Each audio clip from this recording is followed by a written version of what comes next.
Trusts, better robust than bust. This is David Parker with the Law Office of David Parker and another entry on my video blog.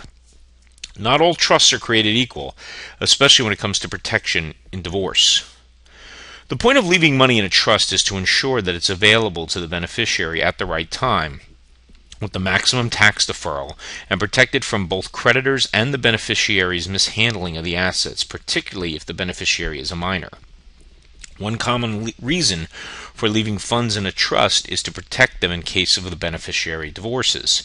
But not all trusts provide adequate protection from asset loss in divorce. A poorly designed trust is often the weak link in New York estate planning.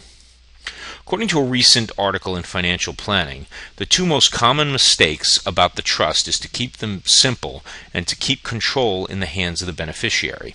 A typical trust will distribute the funds to the beneficiary free and clear upon reaching a certain age, typically 21, sometimes 25, or 30. Often the beneficiary is given a degree of control over the funds and can disperse them to maintain a lifestyle.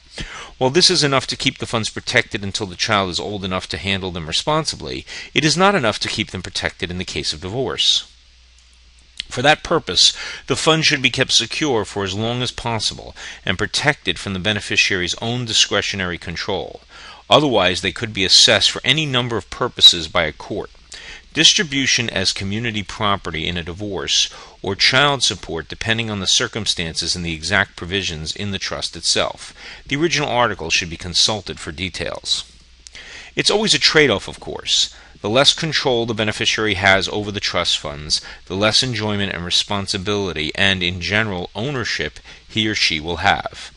At the same time, a more restricted trust, particularly one that does not have discretionary provisions for income maintenance, will be better protected from legal claims.